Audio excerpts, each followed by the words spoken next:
Hello students, कैसे हैं आप सब लोग। तो एलएलएम के स्टूडेंट्स के लिए जो है दो वीडियो मैंने ऑलरेडी पहले अपलोड कर दी हैं। यानी कि दो सब्जेक्ट हम ऑलरेडी कवर कर चुके हैं। अब जो दो सब्जेक्ट बच गए हैं एलएलएम के बच्चों के लिए, वो सब्जेक्ट का भी वीडियो मैं आज आपके लिए लेके आया हूँ। उसमें से एक सब्जेक्ट आज हम कवर कर लेंगे, वो है jurisprudence 1 LLM 2 year CCS university का। इसका हम सिलेबस कवर कर रहे हैं, साथ साथ कवर कर रहे हैं इंपॉर्टेंट क्वेश्चंस, जिसको करने के बाद आपके 70% मार्क्स जो है वो गारंटीड हो सकते हैं। जैसे बीएलएलबी और एलएलबी में मैंने आपको जो क्वेश्चन बताए, उसमें से 80 से 90% पेपर आ रहा था। उसी तरह से जो हमारा एलएलएम के क्वेश्चन है, अगर आप उनको करके जाएंगे तो डेफिनेटली आपके 70-80% जो है पेपर इसी में से आएगा। तो एजुकेटर ऑफ दिल्ली जो है LLM CCS university first semester के स्टूडेंट्स के लिए जो है आज का वीडियो है। इस वीडियो में हम जूरिस्प्रूडेंस 1 थ्योरीज ऑफ लॉ की बात कर रहे हैं। ठीक है, इसको कवर करेंगे। Jurisprudence of 1 most important question जो हमारे 70% मार्क्स को कवर करते हैं। तो जूरिस्प्रूडेंस 1, चलिए अब वीडियो को आगे शुरू करते हैं। जूरिस्प्रूडेंस 1 के जो है मोस्ट इंपॉर्टेंट क्वेश्चन है, इनको देख लेते हैं। कौन से क्वेश्चन है जिनको हम कवर कर रहे हैं मोस्ट इंपॉर्टेंट क्वेश्चंस में। कर लगभग जो है हमारे वही 17-18 क्वेश्चन रहते हैं। अगर इसको आप कर लेते हैं तो डेफिनेटली आपके जो है 70% मार्क्स गारंटेड हो सकते हैं। बस आपको इनके आंसर्स तैयार करने हैं। अगर आपको आंसर तैयार करने में भी कोई भी दिक्कत हो रही है, जैसे फॉर एग्जांपल आप प्रैक्टिसिंग एडवोकेट हैं, आप जॉब करते हैं या आप प्रमोशन के लिए एलएलएम कर रहे हैं और आपको इतना समय नहीं है कि आप इन सब्जेक्ट को जो है डीप स्टडी करके नोट्स बना सकें, तो हमने आपकी जगह वो काम कर दिया। डीप स्टडी हमने कर रखी है, रिसर्च हमने कर रखी है, और इस रिसर्च को तैयार कर कर हमने एक आपके लिए एक पीडीएफ बना दी है क्वेश्चन विद आंसर्स की। आप चाहें तो वो पीडीएफ हमसे परचेज कर सकते हैं। मेरी गारंटी है कि उस पीडीएफ को पढ़ने के बाद आप इजीली पेपर निकाल देंगे। बहुत ज़्यादा लेंथी पीडीएफ नहीं है, सिर्फ 30-40 पेज, 50 पेज मैक्सिमम। किसी किसी में हो सकता है 60 या 70 पेज भी हो। उतने पेज अगर आपने कर लिए तो डेफिनेटली आप पास हो जाओगे, आराम से पास हो जाओगे। तो बच्चे जो मेरे साथ पहले से जुड़े हैं उनको पता है कि मेरे क्वेश्चन कितने शेयर शूट रहते हैं और पीडीएफ से कितना बेनिफिट मिलता है। अधिकतर बच्चे उन पीडीएफ्स का वेट करते हैं। एलएलएम के बच्चे जो अभी पहली बार वीडियो देख रहे हैं, अभी नए नए आए हैं, तो चैनल को सब्सक्राइब भी कर दें, लाइक कर दें, कमेंट कर दें, और साथ साथ बेल आइकन को भी दबा दें, ताकि आने वाले वीडियो का नोटिफिकेशन आपको तुरंत मिलता रहे और आप उसका पूरा फ़ायदा उठा सकें। तो एजुकेटर ऑफ दिल्ली जो है जूरिस्प्रूडेंस 1 एलएलएम के सब्जेक्ट को आज कवर कर रहा है। तो आइए नेक्स्ट स्लाइड की तरफ चलते हैं और देखते हैं हमारा जो क्वेश्चन है, इंपॉर्टेंट क्वेश्चन वो कौन से रहने वाले। Educator of Delhi LLM CCS university first semester के आज हम कवर कर रहे हैं जूरिस्प्रूडेंस 1 को। पहला क्वेश्चन है हमारा, command theory of John Austin present a very narrow view of the whole panorama of the law in a given legal system. In modern social welfare state, the impact of this theory is diminishing day to day and critically examined. तो Austin की जो command theory है, ठीक है, theory of sovereignty यानी कि command theory जो है ऑस्टिन की, उस थ्योरी में जो व्यू है काफ़ी नैरो व्यू है, क्योंकि ओनली कमांड जो है सोवरेन की उसी को लॉ बोला गया है। इसमें वेलफेयर स्टेट, जो मॉडर्न स्टेट की बात हम करते हैं, वो कहीं ना कहीं एक नैरो अप्रोच में है, कहीं लिमिटेड स्कोप में है। तो वो आपको डिस्क्राइब करना है इस क्वेश्चन के अंदर। इसी के साथ ये भी जॉन ऑस्टिन का ही क्वेश्चन, देखो कितने क्वेश्चन है जॉन ऑस्टिन के, उसका एक ऐसा आंसर तैयार करना है कि सारा जो जॉन ऑस्टिन की कमांड थ्योरी है, स्टोरी ऑफ सॉवरेनिटी है, वो एक ही क्वेश्चन में कवर हो जाए, एक ही आंसर में कवर हो जाए, ताकि आपको अलग अलग आंसर याद ना करना पड़े। तो आंसर आपको ऐसा तैयार करना है कि जो क्वेश्चन है 1 2 3 4 क्वेश्चन का केवल एक ही आंसर बने। क्रिटिकली आपको एग्जामिन करना है स्टेटमेंट को। Law is the command of sovereign, law जो है वो सोवरेन की कमांड है। State whether this concept apply to the Indian judicial system, क्या ये सिस्टम जो है इंडियन जुडिशियल सिस्टम में अप्लाई होता है। ऑस्टिन की जो रिजॉल्व करने की है, resolve every law into the command given by the sovereign. Austin कहते हैं कि हर चीज जो कमांड है जिसको सोवरेन रिजॉल्व करता है, and obligation imposed thereby on the citizen and sanction threatened in the event of disobedience. Do you agree with this view? क्या आप इस व्यू से एग्री हैं? इस पे कमेंट करके बताना है आपको। अगला क्वेश्चन है आपका, command comment that Austin unlimited, eliminated, inimitable or invisible sovereignty is quite inappropriate in federal frame. Moreover, this command theory falls to answer the concept of social welfare legislation. तो यहाँ पे जो कमांड थ्योरी है हमारी Austin की, उसकी हम बात करते हैं। और वो कमांड थ्योरी को यहाँ पे हम एक्सप्लेन भी करेंगे और साथ साथ ऐसा आंसर तैयार करेंगे, चारों क्वेश्चन कवर हो जाए। क्वेश्चन नंबर 2 है हमारा, life of law is not the logic. Law की लाइफ लॉजिक नहीं है, it is an experience. Law एक एक्सपीरियंस फैक्टर है। क्रिटिकली इसको एग्जामिन करना है कि लॉ लॉजिक नहीं है, लॉ एक एक्सपीरियंस है। तीसरा क्वेश्चन है हमारा, right an essay on the economic approach of law.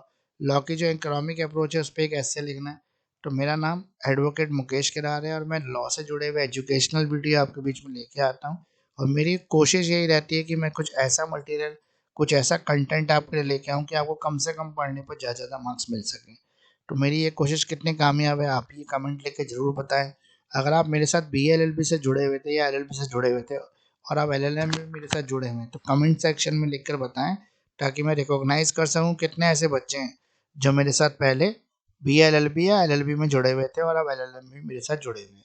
अगर आपको एग्ज़ाम से जुड़ी हुई कोई भी हेल्प चाहिए तो आप मेरे कॉन्टैक्ट नंबर 9811948855 इस पर व्हाट्सएप कर सकते हैं। देखिए, व्हाट्सएप करने का बेनिफिट ये है कि जैसे ही मुझे फुर्सत होगी मैं तुरंत आपको आंसर दूंगा।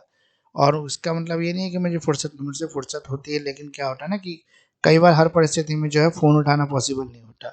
इसलिए अगर आप बार बार रिंग करेंगे तो हो सकता है मेरा कोई काम डिस्टर्ब हो, मेरी क्लास चल रही हो या मैं कोर्ट प्रोसीडिंग में हूँ और इस तरह से मुझे डिस्ट्रैक्ट ऑफ माइंड हो। तो इससे अच्छा है कि आप मुझे व्हाट्सएप कर दें, तुरंत मुझे फुर्सत मिलेगी, मैं तुरंत आपको रिप्लाई करूँगा। मैं कॉल भी करूँगा अगर आपकी कोई समस्या जिसमें आप मुझे रिक्वेस्ट करेंगे कॉल करने की, लेकिन आप ना करें, मुझे करने दें। तो आइए नेक्स्ट स्लाइड की तरफ चलते हैं और देखते हैं नेक्स्ट स्लाइड में हमारे लिए क्या मिला है। तो एजुकेटर ऑफ दिल्ली जो है, LLM जो हमारा CCS यूनिवर्सिटी 2 ईयर का जो कोर्स है उसका जो पहला सेमेस्टर है, फर्स्ट सेमेस्टर, उसको आज कवर कर रहे हैं। और सब्जेक्ट जो हम कवर कर रहे हैं वो जूरिस्प्रूडेंस 1 कवर कर रहे हैं।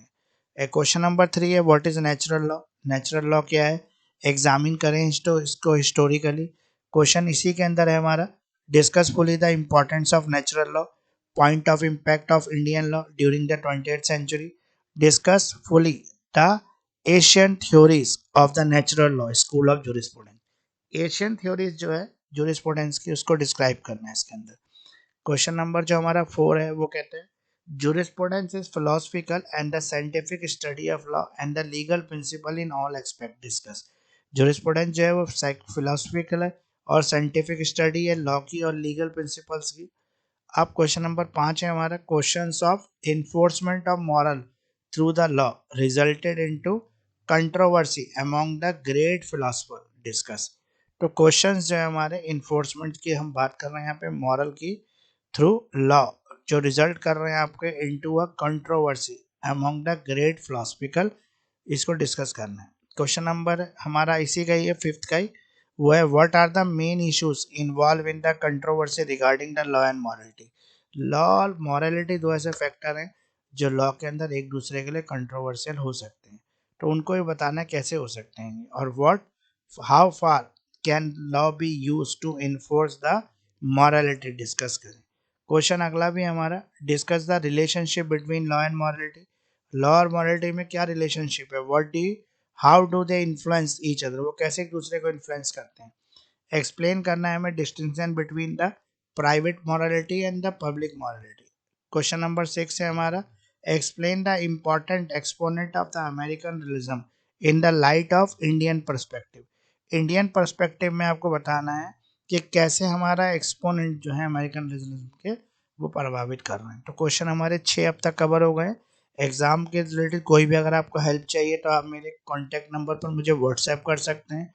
मैंने अपना कॉन्टैक्ट नंबर वीडियो के स्लाइड के बिल्कुल नीचे दे रखा है, बॉटम में दे रखा है, वहाँ से आप मुझे कॉन्टैक्ट कर सकते हैं। तो कैसा वीडियो आपको लग रहा है ये कमेंट जरूर करें। अगर आपने अभी तक भी सब्सक्राइब नहीं किया है तो सब्सक्राइब जरूर करें, बेल आइकन को दबाएं ताकि आपको तुरंत नई वीडियो का नोटिफिकेशन मिल सके।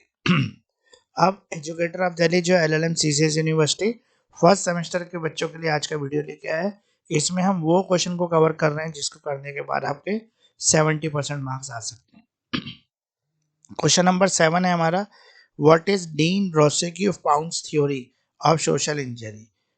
डीन्स रोसेक्यू पाउंड की जो थ्योरी ऑफ सोशल इंजीनियरिंग है वो क्या है, इसको डिस्कस करना है फुली। और इसी के अंदर क्वेश्चन है, the aim of the social engineering is to build an efficient structure of society as possible. तो सोशल इंजीनियरिंग का एम क्या है, हमें ऐसा एफिशिएंट स्ट्रक्चर बिल्ड करना है सोसाइटी के अंदर जितना पॉसिबल हो। जो इन्वॉल्व करेगा balancing of competing interest comment. Question, the aim of the social engineering in to build an efficient structures of society as possible which involve balancing of competing interest comment। Question number 8 है हमारा, movement of progressive societies has hitherto been from the status of contract। Critically examine करना है हमको relevance of India के relevance में इसको। Question number 9 है हमारा, कार्ल मार्क्स ने थॉट किया है took the leaf from the dialectic philosophy of Hegel yet different from over the notion of idea। इसको एक्सप्लेन करना है डिटेल में कि कार्ल मार्क्स की जो थ्योरी है नोशन ऑफ आइडिया से किस तरह से डिफरेंट है। क्वेश्चन नंबर 10 है हमारा, discuss the concept of the justice and shine in the provision of constitution of India. Constitution of India के जो प्रोविजन, कॉन्स्टिट्यूशन ऑफ इंडिया में जो प्रोविजन दिया हुआ है जस्टिस एंड शाइन के लिए वो क्या है उसको डिस्कस करना है। क्वेश्चन नंबर 11 है हमारा, क्रिटिकली एग्जामिन करना है आपको jurisprudence is the science of first principle of civil law. Jurisprudence वो साइंस है जो first principle of civil law से कंसीडर करती है। क्वेश्चन नंबर 12 में हमारा, law is an instrument. Law एक इंस्ट्रूमेंट है use by the ruling class, जिसको रूलिंग क्लास यूज करती है to participate to perpetuate its supremacy. इसको भी क्रिटिकली एग्जामिन करना है इस स्टेटमेंट को। टोटल 12 क्वेश्चन अब तक हमने कवर कर लिए। CCS university LLM first semester, subject है जूरिस्प्रूडेंस 1। एजुकेटर ऑफ दिल्ली जो है एलएलएम फर्स्ट सेमेस्टर के स्टूडेंट्स के लिए, जो सीसीएस यूनिवर्सिटी में 2 ईयर का एलएलएम है उसके जो फर्स्ट सेमेस्टर के स्टूडेंट हैं उसके लिए आज का वीडियो है। क्वेश्चन अब तक हमने 12 कवर कर लिए और इस स्लाइड में हम क्वेश्चन नंबर 13 कवर करेंगे। 13 से लेकर 15 तक इस स्लाइड में कवर करेंगे।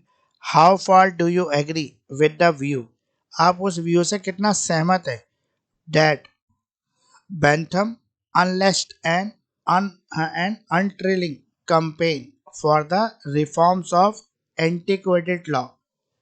ये एसेस करता है आपके कंट्रीब्यूशन ऑफ बेंथम को और क्रिटिकली एग्जामिन भी करना है इसको, आपको एक्सप्लेन भी करना है। क्वेश्चन है आपका, the functions of law, function जो है लॉ के, should be promotion of the greatest happiness. ये greatest happiness of greatest number को प्रमोट करती है जो बेंथम की थ्योरी है। ठीक है, अगला है क्वेश्चन नंबर 14, एक्सप्लेन करना है आपको cardinal point from which the Hans Kelsen developed his theory of law. हेल कैंसन की जो थ्योरी है उसमें आपको कार्डियल पॉइंट को बताना है और how did the differentiate between, किस तरह से डिफरेंशिएट करती है प्रपोजिशंस ऑफ लॉ और proposition science. What does he mean by out proportionals. अब हैन कैंसल का जो ट्रायड है free law from the metaphysical mist and its process, he presented the body of law devoid of flesh and blood which gave life to it। Comment करना है इसको। Question number 15 है आपका, real ground of the judicial decision might not in lie in this session express but in court in circulate major premises it the light of the statement determine the nature of modern realism। इसी का एक question और बन जाता है आपका, what are the main causes of logical realism। what are the main causes of origin of realistic school। Note करना है आपको मॉडर्न रियलिज्म ऑफ अमेरिका को। तो ये टोटल आपके 15 क्वेश्चन कवर हो गए। ये क्वेश्चन अगर आपने कर लेते हैं तो एग्जाम में आपके बहुत ही अच्छे मार्क्स आ सकते हैं। 70% तो हमारी गारंटी रहती है लेकिन 80% तक पेपर इन क्वेश्चन में से आएगा। कई बार 99% पेपर भी आ चुका है। तो एजुकेटर ऑफ दिल्ली जो है आज हमने आपके सामने जो कवर किए थे क्वेश्चन आंसर वो हमारे जूरिस्प्रूडेंस 1 के थे। जूरिस्प्रूडेंस 1 का वीडियो कैसा लगा ये कमेंट लिख के जरूर बताएं। एजुकेटर ऑफ दिल्ली जो है एलएलएम फर्स्ट सेमेस्टर जो है उसके बच्चों के लिए जो है आज का वीडियो था जिसमें हमने इंपॉर्टेंट क्वेश्चन डिस्कस करे। अगर कहीं पर भी आपको मेरी हेल्प की जरूरत है तो मुझे जरूर बताएं। प्लीज शेयर जरूर करें, सब्सक्राइब भी करें और अपने फ्रेंड से भी शेयर सब्सक्राइब कराएं, उनसे लाइक कराएं। Memories of all subject available, notes PDF available, और एलएलबी, बीएलएलबी, एलएलएम, इन सभी के नोट्स मेरे पास अवेलेबल हैं। चाहे आप बीएलएलबी कर रहे हैं, चाहे एलएलबी कर रहे हैं, या आप एलएलएम कर रहे हैं, और आपको पढ़ने का समय ज़्यादा बचा नहीं है, एग्ज़ाम सर पे अचानक से आ गए हैं, तो आप मेरे से नोट्स पीडीएफ ले सकते हैं। मैं बहुत ही रीजनेबल प्राइस पर आपको नोट्स पीडीएफ प्रोवाइड करा दूंगा। और भी किसी तरह की आपको एग्ज़ाम हेल्प चाहिए तो आप मेरे फ़ोन नंबर 9811948855 पर मुझे व्हाट्सएप भेजेंगे तो मैं तुरंत आपको रिप्लाई करने की कोशिश करूँगा। जितनी जल्दी होगा उतनी जल्दी आपको रिप्लाई मिलेगा। तो थैंक यू फ्रेंड्स, इतना साथ देने के लिए, एजुकेटर ऑफ दिल्ली को इतना प्यार देने के लिए। वीडियो कैसा लग रहा है आपको, एलएलएम की वीडियो से कितना बेनिफिट हो रहा है आपका, ये ज़रूर लिख के बताएं। Thank you friends.